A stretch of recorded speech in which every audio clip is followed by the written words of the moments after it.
오늘 함께 나눌 말씀은 마태복음 5장 17절에서 20절 말씀입니다. 우리 산상수 네 번째 말씀인데요. 마태복음 5장 17절에서 20절까지의 말씀입니다. 우리 한 목소리로 같이 읽겠습니다. 시작. 내가 율법이나 선지자를 폐하러 온 줄로 생각하지 말라. 폐하러 온 것이 아니요 완전하게 하려 함이라. 진실로 너희에게 이르노니 천지가 없어지기 전에는 율법의 1.1획도 결코 없어지지 아니하고 다 이루리라. 그러므로 누구든지 이 계명 중에 지극히 작은 것 하나라도 버리고 또 그같이 사람을 가르치는 자는 천국에서 지극히 작다 일컬음을 받을 것이요 누구든지 이를 행하며 가르치는 자는 천국에서 크다 일컬음을 받으리라. 내가 너희에게 이르노니 너희 의가 서기관들과 바리새인보다 더 낫지 못하면 결코 천국에 들어가지 못하리라. 아멘. 아마 어릴 때부터 교회 다니시는 분들이 다녔던 분들이라면 한 번쯤은 해봤던 의식이라고 그래요. 예식이라고 해야 되나? 의식. 그게 뭐냐면 여름 성경학교나 수련회에서 촛불 의식이라는 것 많이 해보셨죠? 그런 제목으로 진행된 프로그램입니다. 또 하나가 있는데 세족식. 제가 촛불 의식과 세족식의 전문이었습니다. 촛불을 딱 켜놓으면 분위기가 참 좋습니다. 그런 분위기에서 나무로 만든 십자가에 촛불을 꽂고 자신이 어떤 회개할 내용들을 종이에 적어서 그 종이들을 그 촛불 앞에 십자가 앞에 놓는 거죠. 그리고 그 종이들을 그 자신의 죄악들이 적혀져 있는 종이들을 한 번에 태우면서 그 십자가 못 박힌 십자가 때로는 나무로 만들고 때로는 스티로폼으로 만들어서 수련회 간 장소 옆에 뭐가 있죠? 항상 강이 있죠. 강 거기에 이렇게 띄워 보냅니다. 그럼 얼마나 이렇게 감격이 있는지. 그럴 때는 이제 그렇게 수련회 마지막을 그렇게 마치고요. 좀 수련회를 좀 기도하면서 그렇게 좀 끝내고 싶으면 십자가를 띄워보내지 않고 자신의 죄악을 적은 그 종이를 한꺼번에 태우지 않고 한 사람씩 공동체 안에서 그 죄를 공동체 앞에서 고백하며 자기의 그 죄악이 적힌 촛불을 그 앞에서 이렇게 하나씩 태우는 거죠. 마치 구약의 번제와 같이 자신의 죄악을 태우는 것입니다.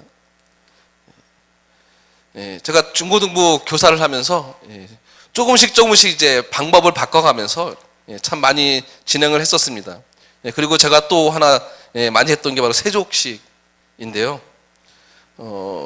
저는 세족식이든 촛불의식이든 어느 해에 그것을 하기로 결정이 되면 단 하나의 목표가 있습니다. 뭐냐면 무조건 아이들을 울리는 겁니다. 울어야 마음이 좀 말랑말랑해지고, 제가 말랑말랑해지라는 표현을 자주 쓰는데 그래야 아이들이 기도하고 은혜를 받는다고 저는 그렇게 생각을 했었습니다. 그냥 일반적인 세족식이 아니라 제가 전도사 사역한 10년 전인가 한 300명 아이들 중등부 고등부 한 300명 아이들을 세족식을 한 적도 있습니다. 그러니까 다 자기 반들이 있죠. 대기하고 있고 자기 반 선생님들이 발을 씻기고 또 앞에 찬양 인도자가 있고 저는 멘트하면서 기도회를 인도하고 그 앞에서 계속해서 회개에 관한 찬양, 보혈에 관한 찬양들 그렇게 계속 찬양을 하면서 저는 우리 같이 회개하자고 하고 하나님의 은혜에 대해서 그런 멘트로 같이 기도 제목을 합니다. 그러면서 각 조에서 세족식을 하게 되고 마친 사람은 또 함께 공동의 기도 제목들을 같이 나누고 오면서 함께 기도하고 그러면서 거의 발을 씻기기 시작하자마자 어디선가 누군가가 울기 시작합니다. 그러면 그때부터 끝난 거예요. 이제 그게 이제 전체 분위기로 다 이렇게 퍼져갑니다. 여기저기서 난리가 납니다. 막 엉엉 울면서 그럼 그 아이들을 데리고 2시간, 3시간 함께 기도회를 합니다. 때론 그 이상으로 기도회를 하기도 하고요. 그래서 수련회를 다 마치면 하는 게 있죠. 이렇게 설문조사를 하잖아요. 어떤 프로그램이 제일 좋았냐, 어떤 프로그램이 제일 유익했냐, 어떤 프로그램이 제일 은혜스러웠냐. 그 첫 번째가 뭘까요? 세족식이라 첫 번째 의식입니다. 애들 일단 울리면 돼요. 저는 그래야 아이들이 은혜를 받는다고 생각을 했습니다. 그런데 우리가 회개하고 싶은 내용의 그 제목을 종이에 적어 태우는 이 번제와 비슷한 것이죠. 그런 것을 의도적이고 또는 인위적으로 어떤 방법, 어떤 의식을 통해서 그런 어떤 상황, 눈물이 나는 상황을 연출하는 그러한 일들이 과연 회개와 기도를 받으시는 분이 우리 하나님이신데, 우리 하나님이 그 대상인데, 그 하나님이 대상이 아니라 어쩌면 자기 만족을 위한 것이 아닌가. 왜냐하면 눈물, 콧물 흘리고 기도하면 왠지 시원합니다. 왠지 은혜 받은 것 같고 하나님 만난 것 같고. 그런데 수련회를 마치고 삶의 자리에 돌아가면은 수련회 전이랑 아무 변화가 없습니다. 뭐 대부분 그렇고 그 중에 일부는 그 상황에서 하나님이 또 그 마음을 만져주셔서 은혜를 받는 친구들이 물론 있습니다. 그러니 하나님께서 그 기도와 회개를 받으셨을까라고 질문을 한다면 저는 그렇다라고 답할 수 없는 게 사실 지금의 저의 고백입니다. 오늘 본문이 바로 그런 문제와 연관성이 있습니다. 오늘 본문의 20절은 산상수훈 전체의 중심이라고 할 수 있는 그런 말씀이 있습니다. 그것이 무엇이냐면 바로 또 넘어가 버렸네요. 더 나은 의입니다. 더 나은 20절을 보면은 너희 의가 서기관과 바리새인보다 더 낫지 않으면, 더 나은 의, 서기관과 바리새인보다 더 나은 의가 사실은 산상수훈 전체의 주제라고 할 수 있는 그런 단어입니다. 예수님이 사시던 당시에 그때는 무엇이 의였죠? 그리고 어떤 사람이 의로운 사람이었습니까? 그 당시의 의는 율법이었고, 그리고 그 율법을 철저히 지키는 이 서기관과 바리새인들이 당연히 의로운 사람들이었겠죠. 그런데 실제로 그 의로운 모습이 어떤 모습으로 나타납니까? 우리 지난주에 하나님 백성된 모습이 어떤 모습으로 나타나는 거였죠? 빛과 소금으로 나타났죠. 그런 존재들로 나타났죠. 반대로 서기관과 바리새인들이 가지고 있는 그들 스스로 의라고 생각하겠죠. 아무튼 그들의 의로운 모습이 어떤 모습으로 나타나냐면 금식을 하면서 초췌한 얼굴로 사람들 앞에 나오고요. 사람들이 많이 걸어다니는 길 모퉁이에서 기도합니다. 큰 소리로 기도합니다. 하나님의 율법을 다른 사람들의 그 죄악들을 정죄한 도구로 사용합니다. 물론 철저하게 하나님의 율법을 지키고 또 그 율법을 가르쳤던, 그러면서 당대의 많은 사람들에게 존경을 받는 예를 들면 가말리엘 같은 그런 훌륭한 랍비도 있었습니다. 그리고 사실은 그래서 그런 모습 때문에 사실은 대부분의 유대인들이 이 바리새인들을 존경하는 그런 위치에 있던 사람들이 바로 이들입니다. 그런데 그 안을 들여다보면 그 모습이 참 인위적이고 그리고 자기 만족이었던 것을 부인할 수 없습니다. 그리고 오늘 산상수훈에서 우리에게 요구하시는 의가 있는데, 예수님께서는 그 의가 어떤 의라고 하시죠? 서기관과 바리새인보다 더 나은 의라고 말씀하시면서 그 더 나은 의가 아니고서는 결코 천국에, 즉 하나님 나라에 들어갈 수 없다라고 선언하고 계십니다. 여러분, 오늘 말씀의 문맥을 확인해 보시기 바랍니다. 4장에서 예수님께서 하나님의 나라를 선포하셨습니다. 하나님 나라의 복음을 전파하시고 5장에서는 팔복의 말씀을 통해서 바로 그 하나님 나라에 들어갈 수 있는 자격은 어떠한 조건 특별한 자격이 있어야만 들어갈 수 있는 것이 아니라 예수 그리스도의 오심을 통해서 하나님의 은혜롭고 복되고 또 그 복된 통치의 나라로 우리 모두를 부르고 있는 것이라고 전파하고 계십니다. 그리고 지난주의 말씀이었죠. 그런 하나님 나라의 백성의 존재됨을 빛과 소금으로 비유하고 계십니다.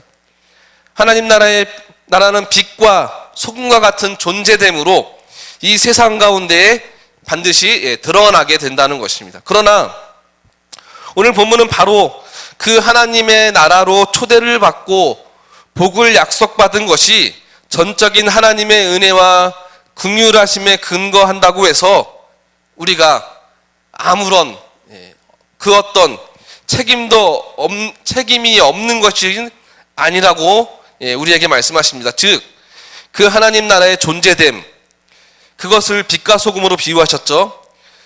그런 다음에 순서는 뭐가 올까요? 구체적인 방향을 우리에게 제시하시겠죠.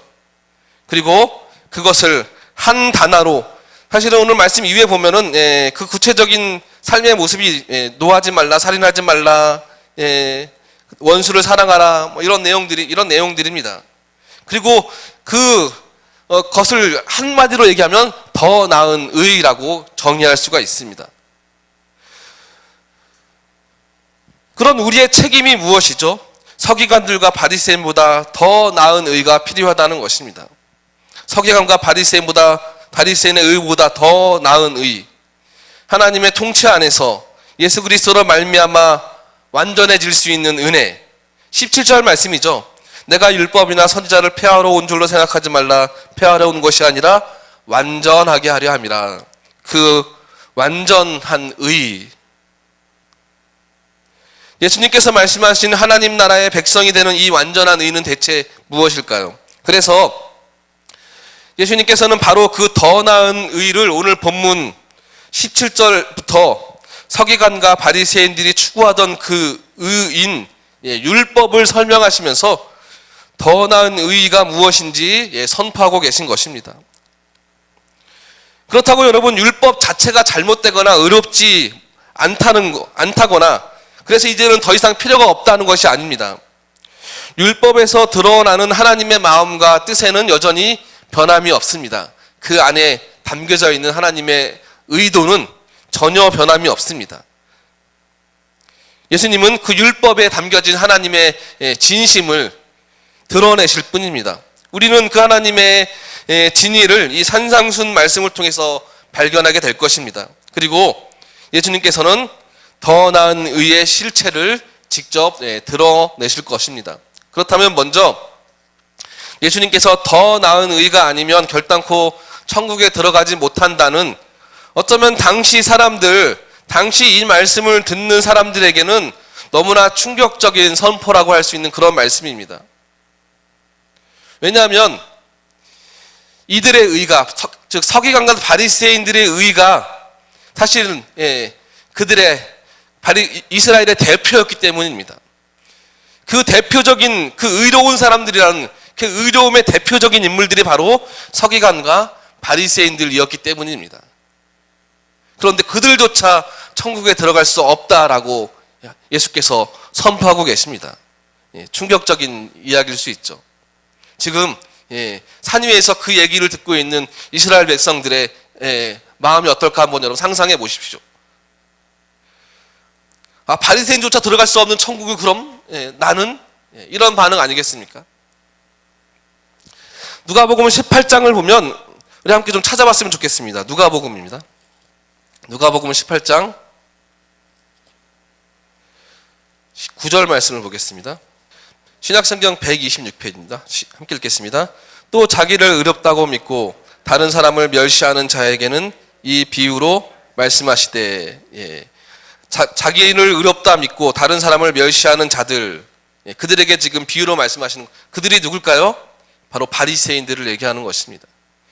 예수님이 바리새인을 설명할 때 자기를 의롭다고 믿고 다른 사람을 멸시하는 자, 그들이 바로 바리새인들이었죠. 다시 말하면 바리새인들은 자기 스스로를 의롭다고 여겼던 사람들입니다.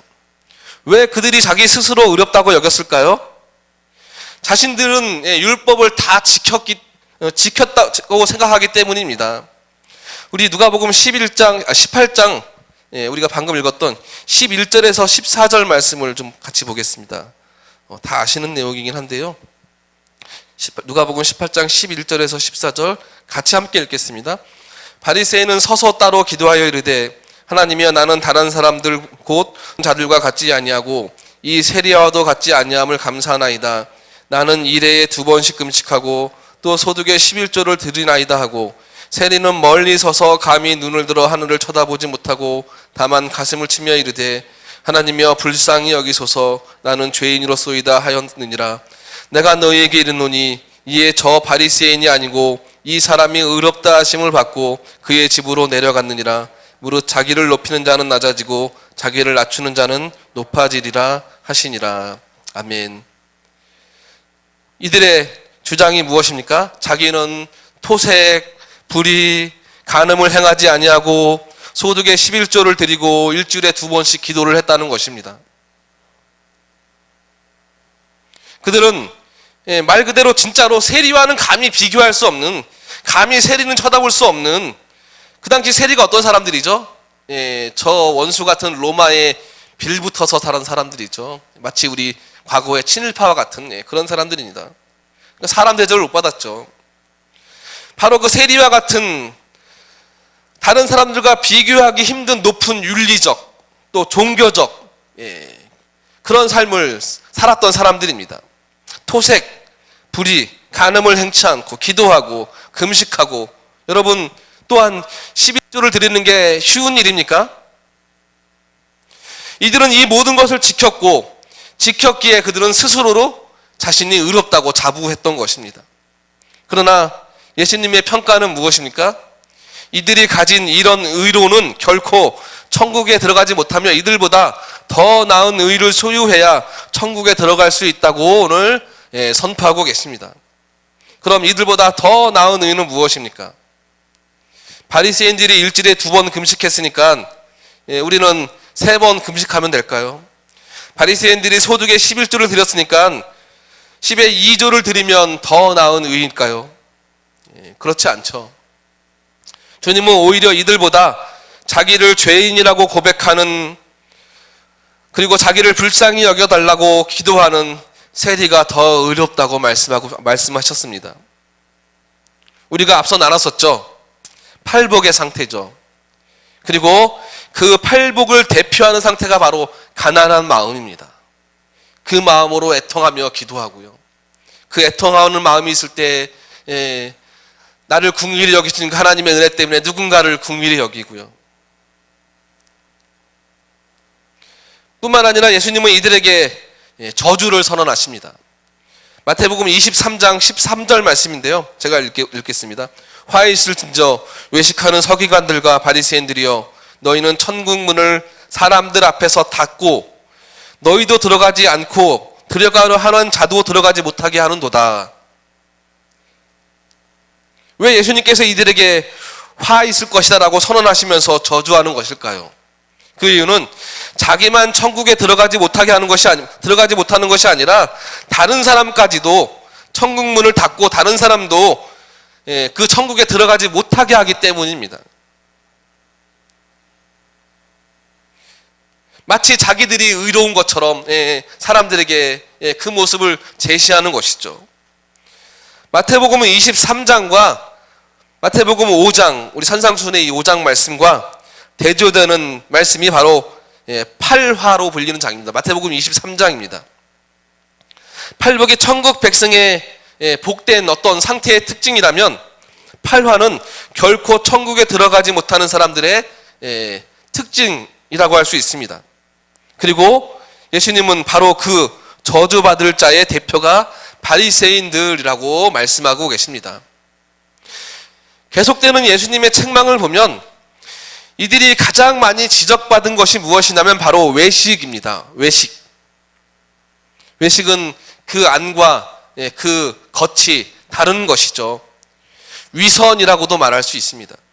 다시 말하면 이들이 율법을 지키고 종교적 삶을 사는 것이 사실은 그 마음에 진심이 아니었던 것입니다. 다 다른 사람들 앞에 보이기 위한 것입니다. 자기의 자랑이고 교만이고 허영이었던 것입니다. 거룩한 하나님 나라에는 바로 이런 인간의 허영과 교만한 의로는 결코 들어가지 못하는 나라입니다. 그런데 문제는 이것이 오늘날 우리의 문제이기도 하고 이 시대의 교회의 문제이기도 한다는 것입니다. 원래 초기 한국교회는 그렇지 않았습니다. 우리가 익히 들어서 알고 있죠. 초기 한국교회는 단 3%밖에 안 되는 전체 인구의 그들이 사실은 이 민족의 지도자들 대부분이었고요.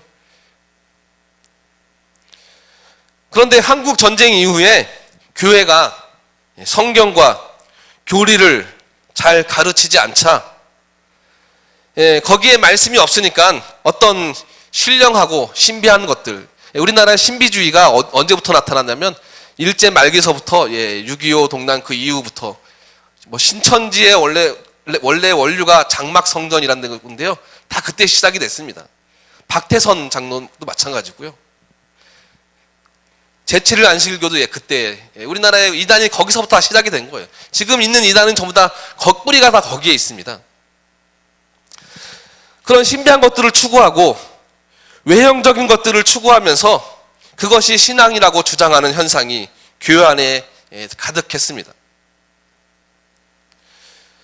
순복음 교회가 주로 은사주의에 신령한 것들을 추구하죠.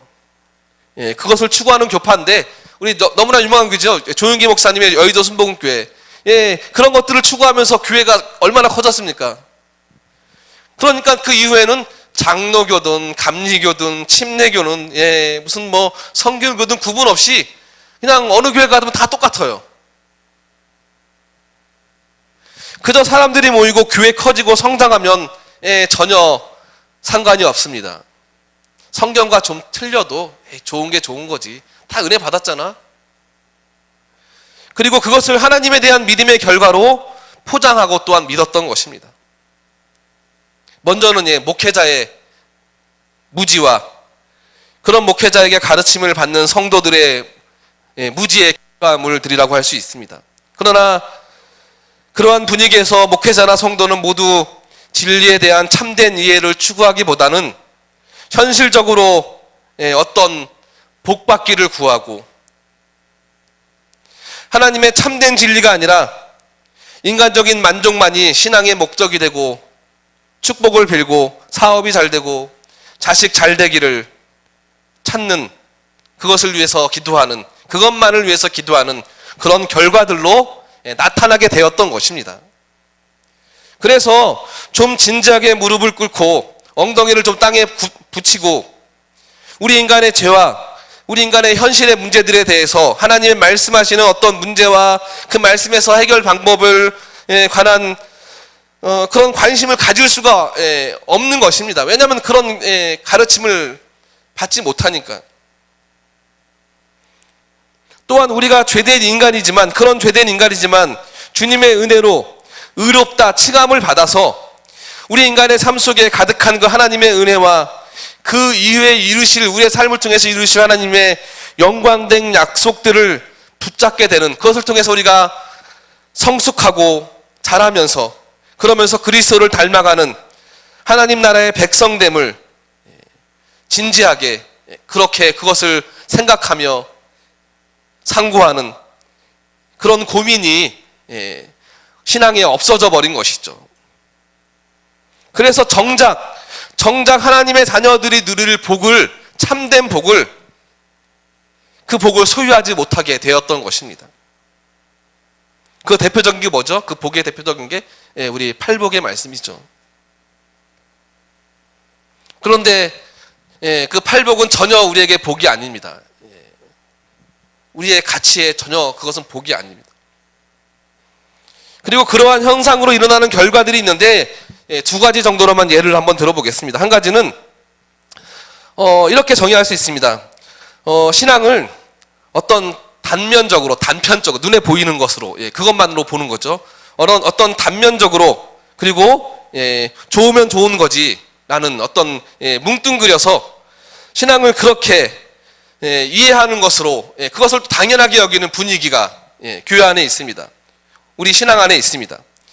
우리가 하나님의 말씀을 통해서 진리를 배우고 그 진리에 합당한 삶의 모습을 통해서 자신의 삶이 거룩히 구별된 삶이 되어야 하는데 그게 어떤 존재였죠? 빛과 소금 된 존재라고 말씀을 나눴습니다. 그런데 아무리 교회를 오래 다니고 열심히 교회 봉사를 하고 장로, 권사, 집사, 원고에 목사가 빠졌네. 목사, 전도사 그런 직분을 받는다고 해도 여전히 신앙을 갖기 전의 가치관과 신앙생활을 하고 있는 현재의 가치관이 전혀 변하지 않는 그런 모습을 참 많이 보게 된다는 것입니다.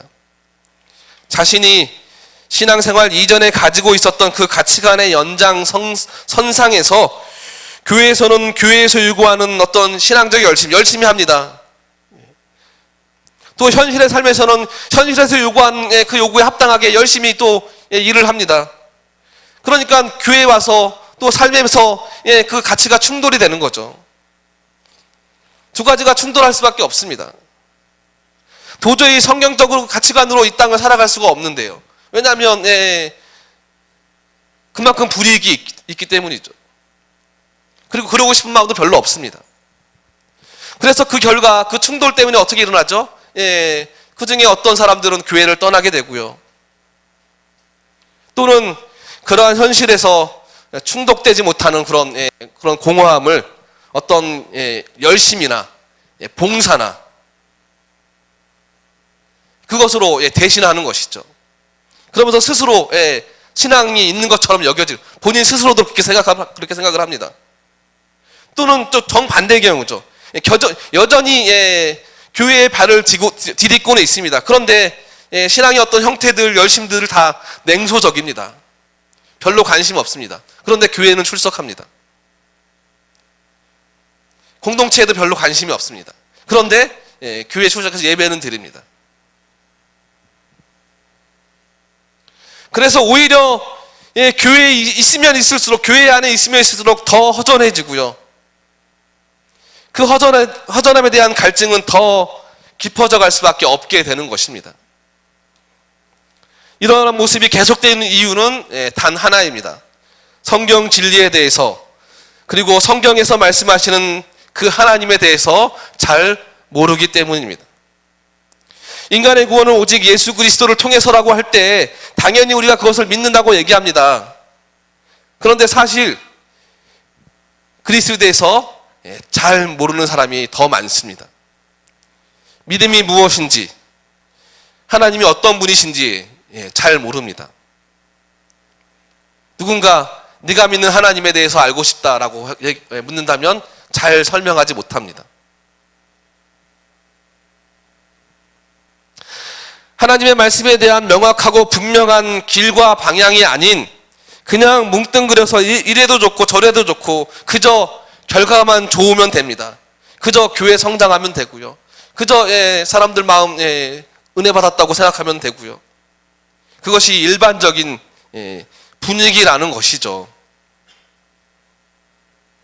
또 한 가지는 우리 인간의 종교성과 미신적인 경향입니다.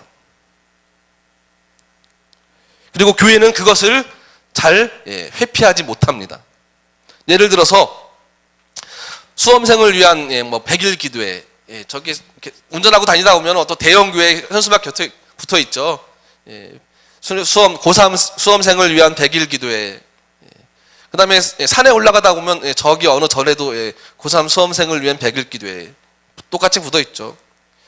무슨 땅 밟기 기도. 우리도 1,000번째 헌금 있지만 좋은 의도로 생각하면 이제 이런 게 문제죠. 좋게 생각하지. 절에서도 합격을 위해서 기도해 주는데 왜 교회는 못하냐는 것이죠. 그럼 어떡할까요? 그것을 결정할 수 있는, 예를 들면 목회자가, 담임 목사가 그렇게 얘기하면 거절하기 쉽습니까? 어렵죠, 사실은. 근데 사실 그게 문제죠. 이런 교회에 좀 더욱더 열심히 기도하고 좀 하나님께 더 매달리는 기회로 삼으면 좋은 거 아니냐. 예, 맞는 말입니다. 예, 이유는 참 좁습니다. 그런데 우리가 간과하는 것이 있습니다. 그것은 우리 인간의 죄된 모성이 얼마나 간교한지 잘 모른다는 것입니다. 거기엔 반드시 우리의 욕심과 탐욕이 반드시 거기에는 들어오게 되어 있습니다. 그래서 더 좋은 대학, 더 좋은 결과를 추구하는 기도가 되는 것입니다. 내가 노력한 것 이상으로 더 좋은 것, 그것을 위해서 사실은 백일기도 하는 거 아닌가요? 좀 특별히 하나님께서 좀 대우해 주시기를. 그가 믿는 하나님은 나에게 좋은 것을 주시는 분이시지 성경에서 말씀하시는 여호와 하나님이 아닐 수 있습니다. 그래서 좋은 결과가 나오면 뭐 수험생뿐만이 아니라 여러 가지 우리 일들이 있죠. 우리가 때로는 하나님 앞에 금식하며 기도하는 내용들이 있죠. 그래서 그것 때문에 그렇게 기도함으로 좋은 결과가 나오면 감사하지만 참 너무나 감사하죠. 그렇지 않으면 이거는 이제 안 좋은 경우죠.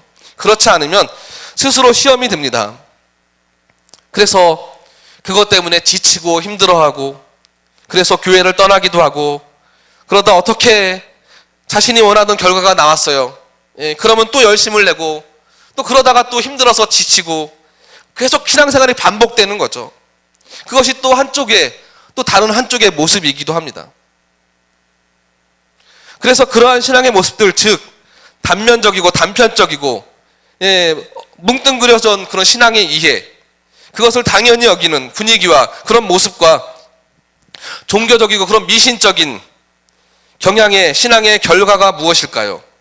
그 결과는 성도들이 진리가 주는 어떤 영적 자유와 영적 만족을 누리지 못하게 되는 것입니다. 이 하나님의 말씀, 이 진리를 통해서 영적 만족을 얻지 못하는 거예요. 다른 어떤 것을 통해서 그것을 채우려고 하는 것이죠. 어떤 외적인 것들을 통해서. 하나님의 백성이라는 성도가 하나님을 아는 참된 지식과 그 존재됨으로부터 오는 그 은혜와 그 하나님의 그 의롭다 칭하신 그 은혜 때문에 그 주시는 평안이 흘러넘치기보다는 현실의 문제에 대한 걱정과 고민이 그저 겉으로 그것이 다 보이는 것이죠. 너무나 힘들어 보입니다. 그래서 하나님의 백성인 성도가 주 안에서 교회를 다니며 신앙생활을 한다고 하지만 어떤 그 신앙생활에 대한 특별한 증거도 능력도 도대체 보이지 않게 되는 것입니다. 사랑하는 여러분, 예수님께서 팔복에서 뭐라고 하셨습니까? 마음이 가난한 자가 복이 있는데 천국이 그들의 것이라고 하지 않았습니까? 천국은 바리새인처럼 스스로 의롭다고 여기는 부유하고 교만한 마음에 임하는 것이 아니라 세리처럼 오직 하나님의 긍휼의 은혜만을 구하면서 그 앞에 나아가 간구하는 그 가난한 마음에 임하게 된다는 것입니다. 조금 더 이 말씀의 의미를 이해하기 위해서 17절, 18절의 말씀의 의미를 좀 확인할 필요가 있습니다. 우리 17절, 18절 말씀을 다시 한번 읽어보겠습니다. 내가 율법이나 선지자를 폐하러 온 줄로 생각하지 말라. 폐하러 온 것이 아니요 완전하게 하라 함이라. 진실로 너희에게 이르노니 천지가 없어지기 전에는 율법의 1.1획도 결코 없어지지 아니하고 다 이루리라. 아멘.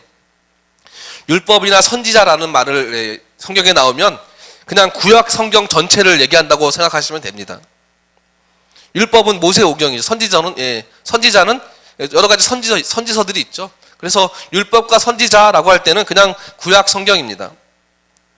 많은 사람들이 예수님이 안식일에 병자를 고치고 또 안식일에 죄인들과 같이 먹고 마시면서 그들에게 설교하고 가르치는 것을 보고 예수님이 그 예수라는 사람이 이 구약의 하나님의 말씀의 그 질서를 완전히 폐지하고 어떤 새로운 신앙을 주는 사람이라고 사람들은 예수님을 오해했습니다.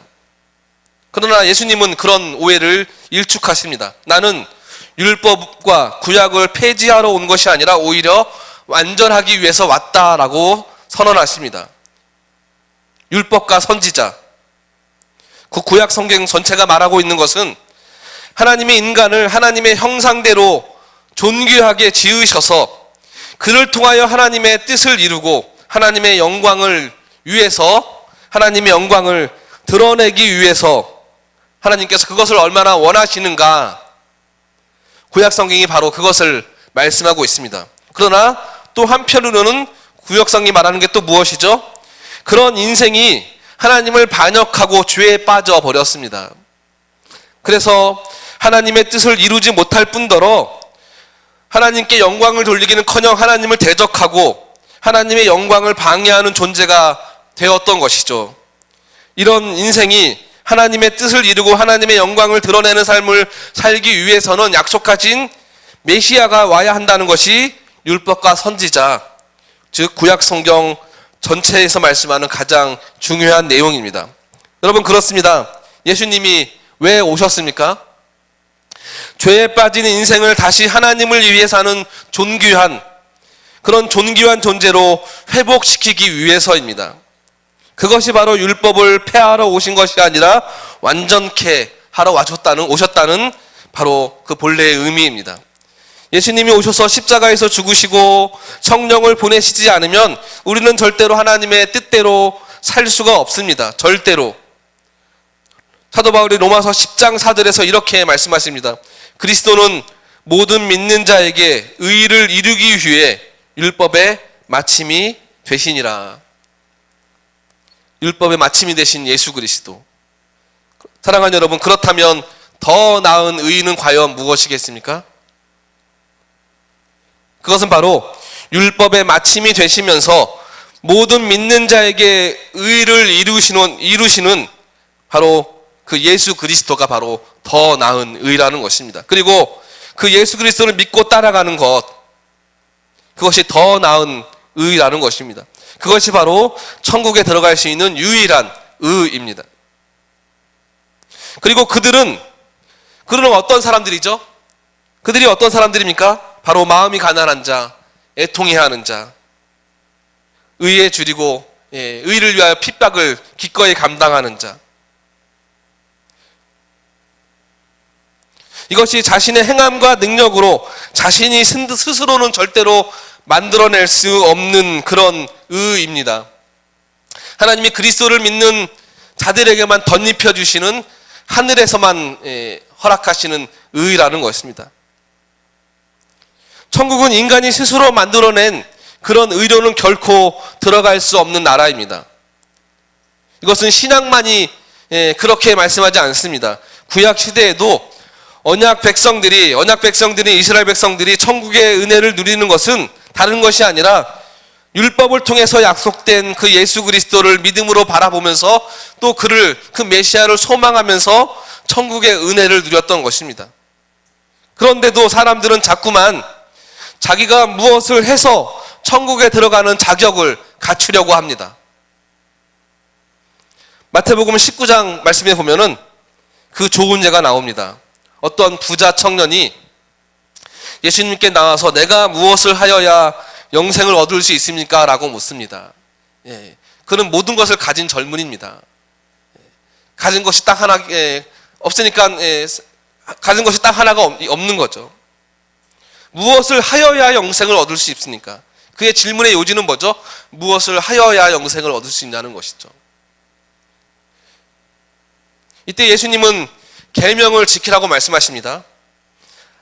우리가 앞에서 책망받았던 바리새인처럼 그 청년은 자기가 계명을 지금까지 그 계명을 잘 지키면서 살아왔다 라고 얘기하죠. 그렇게 생각한 청년을 향하여 도대체 계명을 지키는 것이 무엇인지에 대해서 말씀하십니다. 그러자 청년이 자기는 계명을 다 지켰는데, 그렇다면 나는 지금까지 계명을 다 지켰는데 내가 아직도 더 지켜야 할 것이 있냐라고 묻습니다. 그때 예수님의 답이 무엇입니까? 네 소유를 다 팔아 가난한 자에게 주고 그때 다시 나를 쫓으거라, 따라오거라 라고 말씀하십니다. 그 결과는 여러분 잘 아실 것입니다. 예수님의 답은 뭐죠? 무엇을 함을 통해서는 결코 하나님의 나라를 얻을 수 없다는 것입니다. 하나님이 십계명을 비롯한 계명을 주신 것은 그 원래의 의도가 있습니다. 그것이 무엇입니까? 우리 다음 시간부터는 바로 그 내용을 다룹니다. 살인하지 말라, 노하지 말라, 그런 내용을 다룹니다. 그 계명을 주신 것은 그 원래의 의도가 무엇이냐면 겉으로 살인하지 말고 겉으로 간음하지 말라, 그것이 전부입니까? 그렇지 않죠. 우리가 잘 알고 있습니다. 그 계명을 통해 주님을 믿고 주님을 따라가게 하기 위해서입니다. 모든 계명은 주 너의 하나님, 그 하나님을 마음을 다하고 뜻을 다하여 사랑하는 것으로 연결이 됩니다. 이것 없이 계명을 지키는 것은 계명을 지킨 것이 아닙니다. 절대로. 주를 따르고 주를 사랑하는 것 없이 겉으로 사람을 죽이지 않고 간음하지 않는 것이 계명을 다 지킨 것이 아니라는 것입니다. 바리새인들을 그들이 왜 책망을 받습니까? 주님을 따라가지 않고 주님을 사랑하지 않고 겉으로만 계명을 지켰다는 것으로 자기 의를 삼고 그것으로 천국에 들어갈 자격을 스스로 구비했다고 자랑하기 때문입니다. 사랑하는 여러분, 오늘 말씀이 우리에게 도전하는 것이 무엇입니까? 우리가 아무리 애쓰고 힘써도 스스로 천국에 들어갈 합당한 의를 만들어낼 수 없다는 것입니다. 결단코. 그 의는 오직 더 나은 의이신 오직 예수 그리스도에게만 있습니다. 하나님의 말씀 앞에 우리의 삶을 순종시켜 나갈 때 이런 진리는 더욱 선명하게 드러나게 됩니다. 말씀에 순종하려고 몸부림치면 몸부림칠수록 우리의 의는 아무것도 아니라는 것을 우리는 발견하게 됩니다. 내가 하나님의 말씀을 순종하고 지키고 좀 살려고 하더라도 우리는 그렇게 살아갈 수 없는 내 모습을 발견하는 것이죠. 그 모습을 통해서 나는 절대로 그 일을 이룰 수 없는, 나의 의는 아무것도 아니라는 것을 발견하게 됩니다. 그래서 가난한 마음으로, 애통하는 마음으로 주님 앞에 나아갈 수밖에 없는 것이죠. 사랑하는 여러분, 무엇을 위해 열심히 일하고 계십니까? 하나님 나라의 백성의 존재됨을 드러내기 위하심입니까? 우리의 정욕을 위하여, 우리의 육신을 위하여 우리가 도모하고 있는 여러 가지 일들, 그렇지만 우리가 추구하고 우리가 열심을 내야 될 것은 오늘 말씀을 통해서 이미 정해져 있습니다. 바로 더 나은 의를 추구하며 우리의 단편적이고 그렇게 뭉뚱그려진 신앙 이해가 아니라 종교적 열심이나 어떤 미신적인 신앙이 아니라 기복적인 신앙이 아니라 천국 백성의, 그 하나님 나라 백성의 그 존재됨에서부터 나오는 은혜와 평안이 흘러넘치는 그런 복을 누리며 살아가기 원합니다. 그러할 때 우리의 진정한 의가 되시는 예수님께서 두 팔을 벌려 우리를 맞아주실 것입니다. 그리고 우리는 그 삶에서 하나님의 나라를, 천국의 삶을 살아가게 될 것입니다. 빛과 소금의 존재됨으로 살아가게 될 것입니다.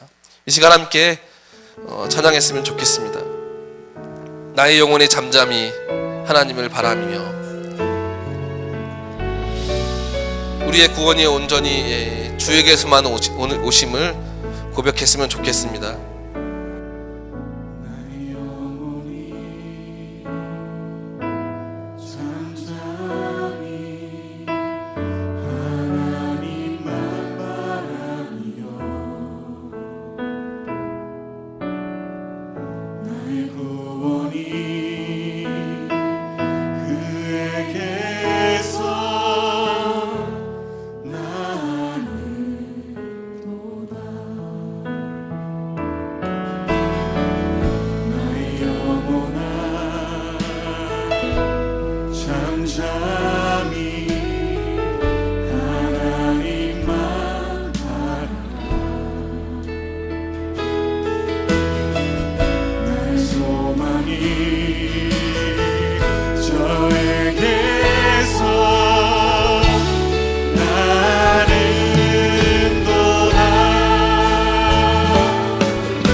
하나님, 주님께서 우리가 어떤 자격이나 어떤 능력이나 무엇을 하여야만 하나님의 백성으로 살아가는 것이 아님을 오늘 말씀을 통해서 분명히 알았습니다. 하나님, 주님께서 주시는 그 참된 복음의 은혜를 누리는, 그 복된 은혜를 누리는 그런 복된 삶이 될 수 있도록 하나님 우리 가운데 역사하여 주시옵소서. 아버지, 하나님께서 주시는 참 복된 은혜와 참된 평안이 그 진리이신 하나님 말씀 가운데 있음을 믿습니다. 하나님, 그 말씀으로 우리의 삶을 변화시켜 주시고 우리의 생각을 변화시켜 주시고 우리의 가치를 변화시켜 주셔서 자꾸 세상의 다른 것으로 우리의 그 마음을 채우려고 하는 것이 아니라 온전히 주의 진리 안에서 주시는 참된 은혜로 우리의 영적 그 갈급함을 채워주시고, 하나님, 우리가 무엇을 통해서 하나님 앞에 서려고 서려하는 그래 우리의 모습들이 철저하게 하나님 앞에서 하나님 그 모든 모습들을 내려놓게 하여 주시고 날마다 갈급함으로 가난한 마음으로 주님이 아니고서는 아무것도 할 수 없음을 고백하며 주의 능력을 구하며 주 앞에 무릎 꿇고 나아갈 수 있는 그런 저희들 되게 하여 주시옵소서. 하나님, 그런 저희들을 긍휼히 여겨주시고 불쌍히 여겨주셔서 하나님, 그런 우리가 삶 가운데 하나님의 역사하심이 온전히 드러날 수 있는 그런 하나님 나라의 백성 될 수 있도록 인도하여 주시옵소서. 그래서 우리의 존재됨이 이 땅 가운데 빛이 되게 하시고 또 소금이 되게 하셔서 하나님의 나라를 이 땅 가운데 온전히 보여줄 수 있는 주의 자녀 되게 하여 주시옵소서. 아버지, 우리 희망찬 교회 가운데 함께 하여 주시옵소서. 진리 안에서 하나님 분명히 하나님의 진리를 세우는 공동체 되게 하여 주시고 하나님 그 구별됨을 이 땅 가운데 이 지역 사원 가운데 드러냄을 통해서 하나님 나라가 어떤 모습이어야 하는지 또 주의 교회가 어떤 모습이어야 하는지 이 땅 가운데 온전히 보여주고 드러내는 그런 주의 영광이 되는 그런 공동체 되게 하여 주시옵소서. 아버지, 우리 이석하 목사님 휴가 가운데 있는데 하나님 평안한 가운데 다녀오게 하여 주시고 또 다녀오셔서 또 여러 가지 주의 교회를 세워가는데 감당할 수 있는 강건함과 능력을 주님께서 허락하여 주시옵소서. 우리 교회의 이제 이기 사역을 감당하는 그 일에 우리 온 교회가 온 공동체가 마음을 같이하며 하나님 함께 동역하는 마음으로 모두가 하나님의 나라의 교회를 이끌어간다는 마음으로 함께 동역하며 우리 교회를 세워나갈 수 있는 그런 우리 희망찬 교회 공동체 될 수 있도록 주님께서 인도하여 주시옵소서. 하나님, 돌아가는 발걸음 주님께서 인도하시고 주의 평안 가운데 또 주님 앞에 주님이 주시는 삶 가운데 온전히 설 수 있고 세워지는 그런 삶이 되게 하여 주시옵소서. 감사하며 예수님의 이름으로 간절히 기도드립니다. 아멘.